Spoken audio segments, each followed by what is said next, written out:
कुछ बुरा करना है तो कल पर टालो और कुछ अच्छा करना है तो आज ही कर डालो। नमस्कार, मैं साहू प्रजापति और आप हमारे चैनल में आपका स्वागत करता हूं। आज हम लोग बात करेंगे बंदरगाह के बारे में। बंदरगाह किसे कहते हैं और भारत के प्रमुख बंदरगाह। ठीक, तो बंदरगाह किसे कहते हैं? समुद्र के किनारे स्थित वह क्षेत्र, समुद्र के किनारे स्थित वह क्षेत्र जहां से पानी वाले जहाजों के द्वारा, मतलब जहाजों के द्वारा विदेशों से आयात निर्यात किया जाता है, उसे क्या कहा जाता है? बंदरगाह। समुद्र तट के किनारे स्थित वह क्षेत्र जहां से जहाजों के द्वारा समुद्र के रास्ते विदेशों से आयात निर्यात किया जाता है, उसे बंदरगाह कहा जाता है। तो आज हम लोग बात करेंगे भारत के प्रमुख बंदरगाह। भारत के प्रमुख बंदरगाह। वैसे भारत में यदि देखा जाए तो कुल 13 बड़े बंदरगाह हैं,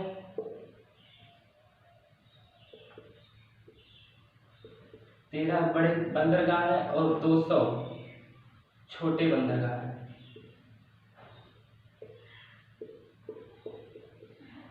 भारत की समुद्र तटीय रेखा जो है, भारत की समुद्र तटीय रेखा कितनी है?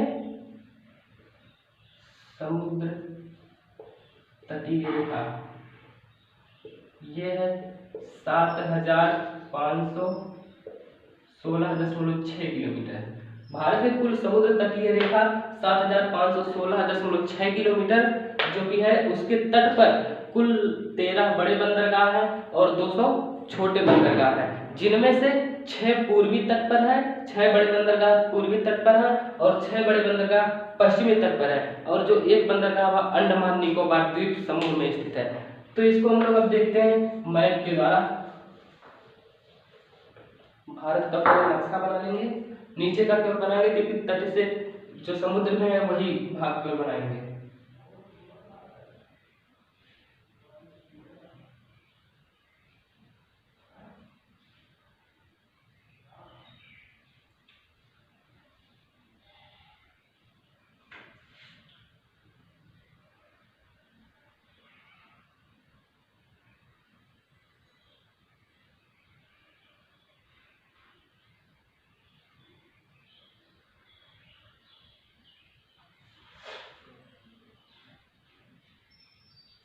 ये भारत का नीचे वाला भाग है।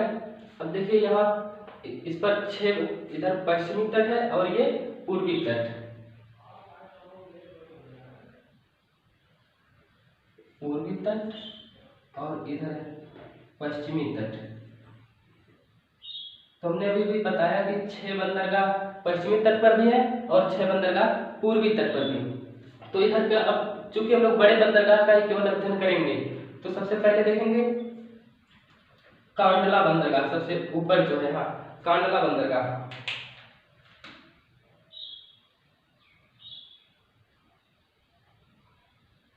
कांडला बंदरगाह, इससे जुड़े कुछ फैक्ट देख लेते हैं। कांडला से, यह कांडला बंदरगाह गुजरात में स्थित है, गुजरात राज्य में। और इसकी स्थापना क्यों की गई? दरअसल इसकी स्थापना के कई कारण है, लेकिन इसका जो एक मेन कारण है वो ये है कि यहाँ पहले भारत का जब विभाजन हुआ पाकिस्तान से, तो उससे पहले, विभाजन होने से पहले एक यहाँ था, ये पाकिस्तान में पड़ता था, कराची बंदरगाह। कराची बंदरगाह, यहाँ से अधिकतर व्यापार भारत का हो जाता था, लेकिन जब ये पाकिस्तान में चला गया तब यहाँ एक छोटा सा पहले बंदरगाह था, ये बड़ा नहीं था, लेकिन बाद में इसी का विकास करके और बड़ा कर दिया गया। और यह प्राकृतिक बंदरगाह है, प्राकृतिक बंदरगाह। अब ये प्राकृतिक और कृत्रिम में अंतर क्या होता है? प्राकृतिक बंदरगाह जहाँ तट ऐसे टेढ़ा मेढ़ा होता है वहाँ प्राकृतिक बंदरगाह होता है, और जो ऐसे सीधा होता है वहाँ कृत्रिम बंदरगाह होता है। क्यों ऐसा?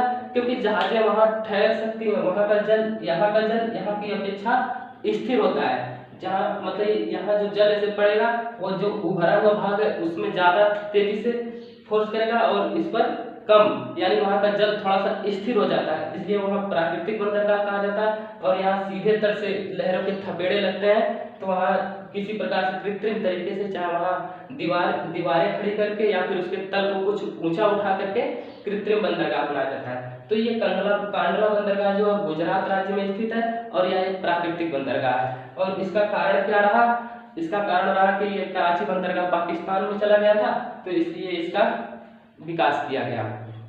और उसके नीचे आएंगे तो पड़ेगा मुंबई बंदरगाह।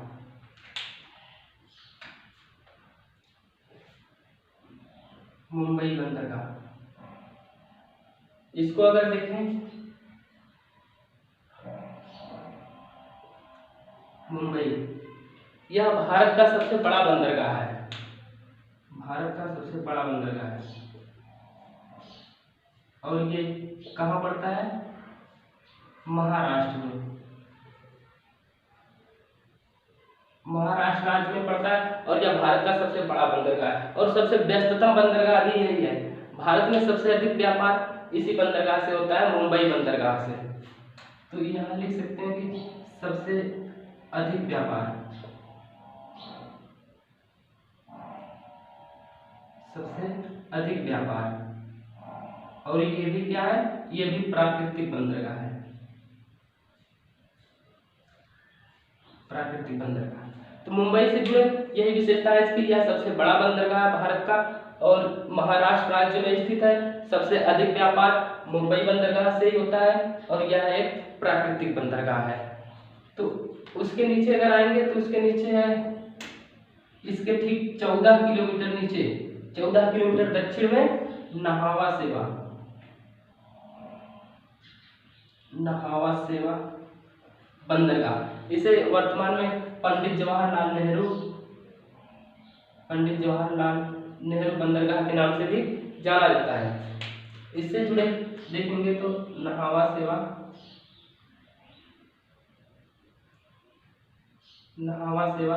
बंदरगाह, यह एक प्रकार का कृत्रिम बंदरगाह है।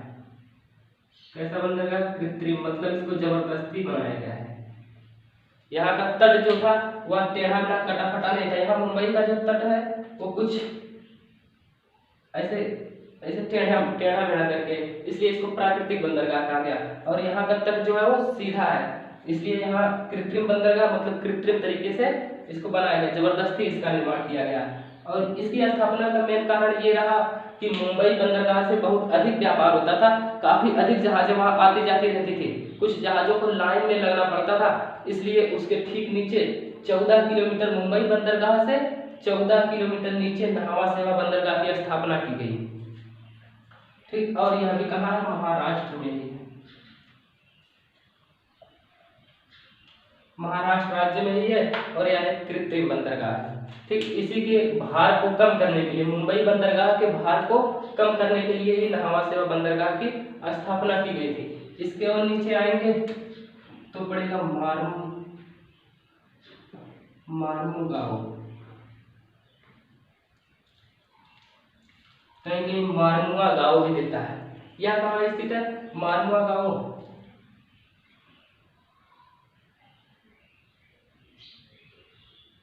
मारमुगांव यह केरल गोवा में स्थित है, गोवा में स्थित है। और मारमुआ गांव गोवा में स्थित है। यह प्राकृतिक बंदरगाह है, मतलब इसका तट कैसा है? कटा फटा है। और यहाँ से ईरान को लौह अयस्क निर्यात किया जाता है, ईरान को लौह अयस्क निर्यात किया जाता है। कहाँ से? मार्मुगांव से। यह गोवा में, मार्मुगांव बंदरगाह गोवा में स्थित है।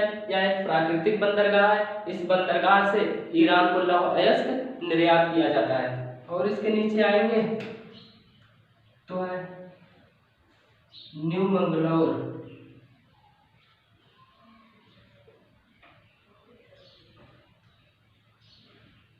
न्यू मंगलौर।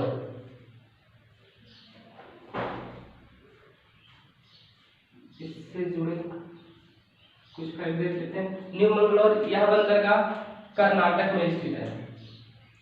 किस राज्य में है? कर्नाटक में। यह कर्नाटक में स्थित है और यह छोटा बंदरगाह है। छोटा बंदरगाह।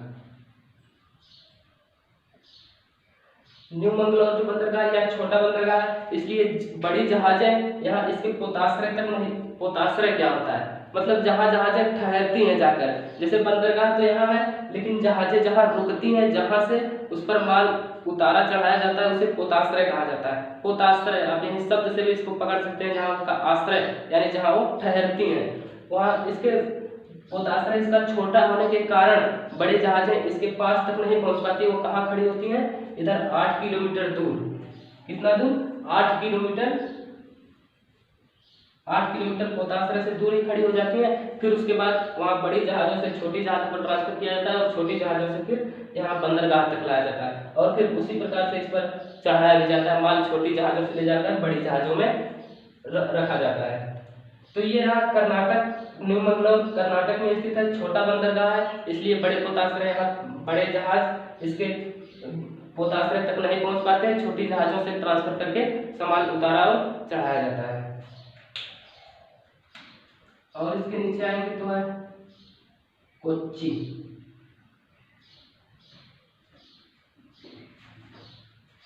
कोच्चि इसको मिटा देते हैं।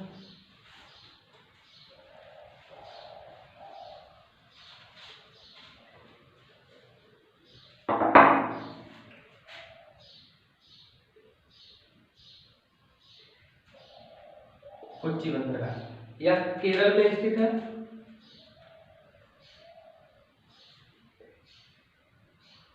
कोच्चि बंदरगाह केरल में स्थित है और यह बड़ा बंदरगाह है।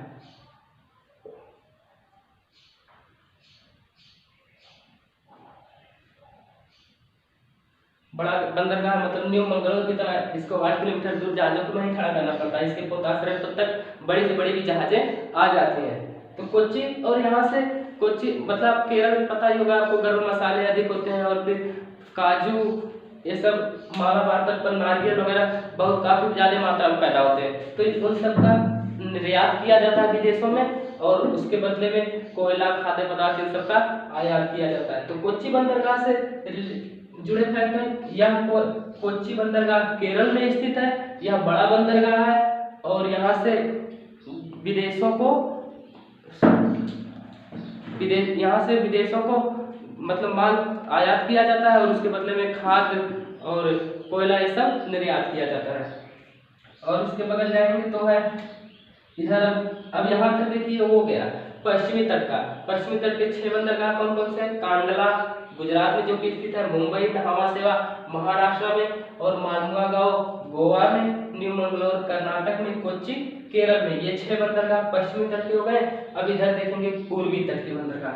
तो यहाँ है इधर से ऊपर हम लोग चलेंगे तो यहाँ है तूतीकोरिन।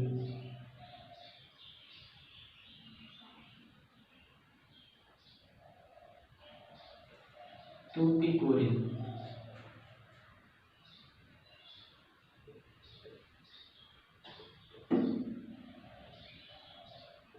तूतीकोरिन यह बंदरगाह कहाँ स्थित है, तमिलनाडु में। तमिलनाडु राज्य में स्थित है और इसका जो तल है मतलब इसके यहाँ समुद्र की गहराई जो है, जहाँ बंदरगाह है उसकी समुद्र की गहराई कम है। समुद्र की गहराई क्या है, कम है। अब जब समुद्र की गहराई कम है तो भी बड़े जहाज यहाँ तक बिल्कुल इसके पोताश्रय तक नहीं पहुंच पाते। वो कितने दूर खड़े होते हैं, 5 किलोमीटर। बड़े जहाज 5 किलोमीटर दूर ही खड़े होते हैं। क्यों, क्योंकि इसके पोताश्रय यहाँ जो है वो जल की गहराई, समुद्र की गहराई कम है, इसलिए बड़े जहाज 5 किलोमीटर दूर ही खड़े होते हैं और छोटे जहाज आ जाते हैं। तो छोटे जहाजों के द्वारा ही बड़े जहाजों का माल उतारा और चढ़ाया जाता है। तो तूतीकोरिन या तमिलनाडु में स्थित है और इसके यहाँ समुद्र की गहराई कम है, जिससे बड़े जहाज 5 किलोमीटर दूर ही खड़े होते हैं। इसके ऊपर और बढ़ेंगे तो है चेन्नई बंदरगाह।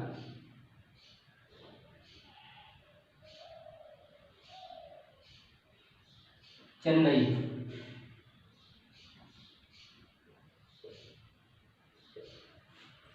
यह भी तमिलनाडु में ही स्थित है।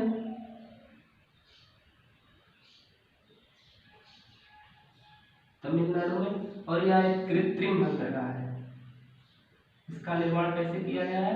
जबरदस्ती किया गया है। देखिए यहाँ के जहाजों को मतलब लहरों से नुकसान हो रहा था। यहाँ मतलब जहाजें आसानी से नहीं खड़ी हो पाती थी, क्योंकि यहाँ का जो तट है वो कटा फटा नहीं है, बिल्कुल सीधा है, कुछ इस तरह से। ठीक, तो यहाँ से जहाजों को लहरों से नुकसान हो रहा था। उस असुविधा को बचाने के लिए तट से, ये तट है, मान लीजिए यहाँ तट है, इस तट से 3 किलोमीटर दूर, तट से 3 किलोमीटर दूर 90 मीटर की गहराई की नींव डालकर 90 मीटर की गहराई की नींव डालकर 2 कंक्रीट की दीवारें खड़ी की गई हैं। क्यों? क्योंकि यहाँ जहाजों को लहरों से होने वाली असुविधा से बचाने के लिए, जहाजों को लहरों से होने वाली असुविधा को दूर करने के लिए तट से 3 किलोमीटर दूर समुद्र में, इधर बंगाल की खाड़ी है, बंगाल की खाड़ी में 90 मीटर की नींव पर 2 कंक्रीट की दीवारें खड़ी की गई हैं। और 2 कंक्रीट की दीवारें खड़ी करके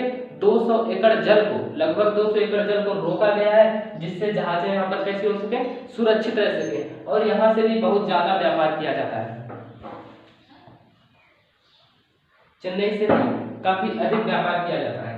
और इसके ऊपर बढ़ेंगे तो है इन्नौर बंदरगाह।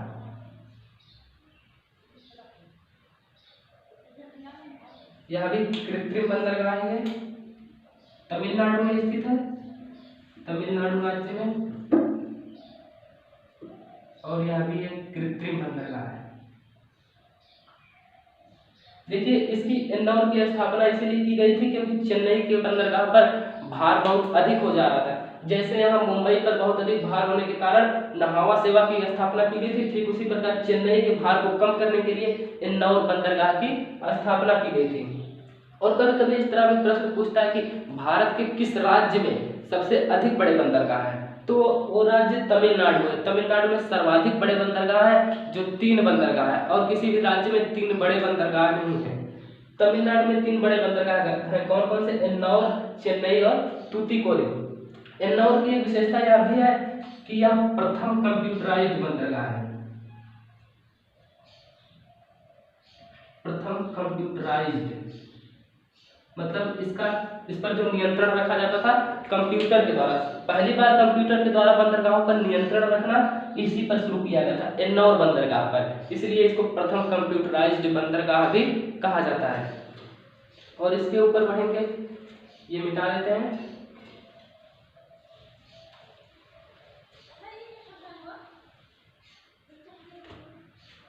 इसके ऊपर है विशाखापट्टनम।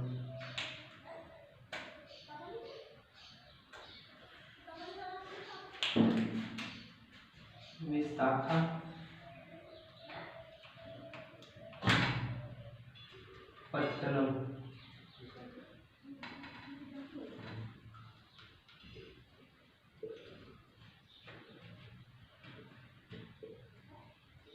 विशाखापट्टनम यह आंध्र प्रदेश में स्थित है।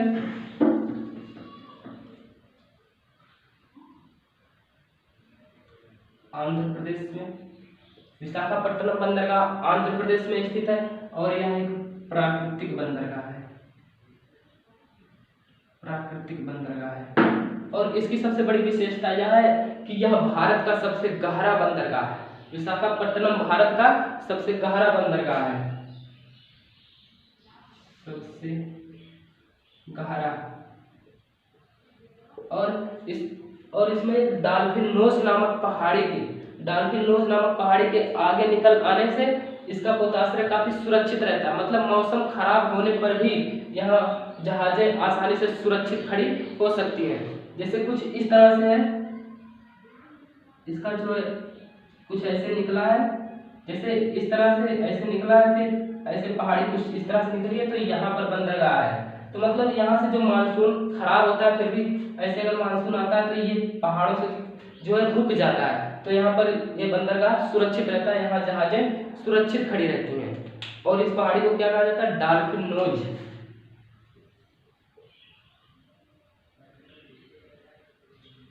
Dolphin nose. इस पहाड़ी के निकल आने से ही यह बंदरगाह काफी सुरक्षित बंदरगाह है। और इसकी विशेषता यही है कि यह आंध्र प्रदेश में स्थित है, प्राकृतिक बंदरगाह है और सबसे बड़ा ये कि यह सबसे गहरा बंदरगाह है, भारत का सबसे गहरा बंदरगाह है। डॉल्फिन नोज नामक पहाड़ी के आगे निकल आने से मौसम खराब होने पर भी यह बंदरगाह सही रहता है, मतलब चालू रहता है। और इसके ऊपर देखेंगे पारादीप।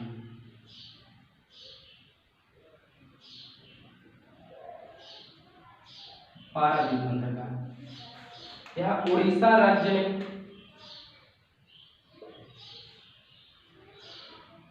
पारादीप बंदरगाह यह उड़ीसा राज्य में स्थित है, उड़ीसा राज्य में स्थित है। और यह महानदी के मुहाने पर स्थित है। यहाँ से महानदी जहाँ से बंगाल की खाड़ी में गिरती है, ठीक उसी के मुहाने पर ही स्थित है पारादीप बंदरगाह, महानदी के मुहाने पर,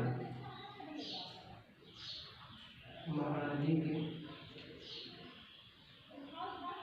मुहाने पर। और यहाँ से जापान को लवयस्क निर्यात किया जाता है, जापान को लौह अयस्क निर्यात किया जाता है। पारादीप बंदरगाह यह उड़ीसा में स्थित है, महानदी के मुहाने पर। और यहाँ से जापान को लौह अयस्क निर्यात किया जाता है। इसके ऊपर जाएंगे तो यहाँ है पश्चिम बंगाल में कोलकाता बंदरगाह,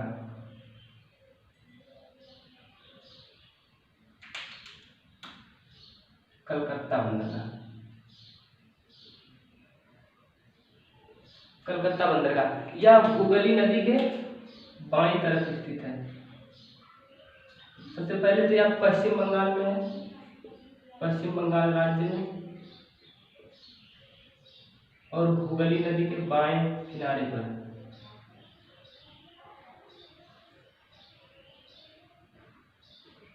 हुगली नदी के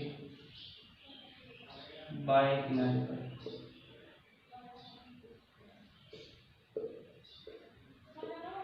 कलकत्ता बंदरगाह पश्चिम बंगाल में स्थित है, हुगली नदी के बाएं किनारे पर। देखिए हुगली नदी में, हुगली नदी जो बहती है वहां से काफी मिट्टी जमती रहती है। काफी मिट्टी के जम जाने से यहाँ इससे तक जहाँ ये बंदरगाह है, इससे लगभग 64 किलोमीटर दूर बंगाल की खाड़ी में, खुले समुद्र में 64 किलोमीटर दूर, यहाँ से 64 किलोमीटर दूर डायमंड पोताश्रय का निर्माण किया गया है, डायमंड पोताश्रय। क्यों इसका निर्माण किया गया है? क्योंकि हुगली नदी से निरंतर मिट्टी जमती रहने से इसका जो तल है वो ऊंचा उठ जा रहा है। और इसी की सहायता के लिए ठीक इसके नीचे एक बंदरगाह है जिसका नाम हल्दिया।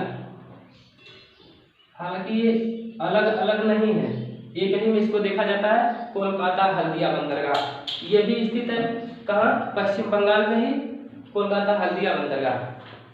तो पश्चिम बंगाल में स्थित है, हुगली नदी के बाएं किनारे पर, और इसके 64 किलोमीटर दूर, 64 किलोमीटर बंगाल की खाड़ी में डायमंड पोताश्रय का निर्माण किया गया है। तो ये रहे 6 पश्चिमी तट पर स्थित बंदरगाह, और इधर के 6 इधर 6 पूर्वी तट पर और इधर के 6 पश्चिमी तट पर। तो आज के लिए बस इतना ही।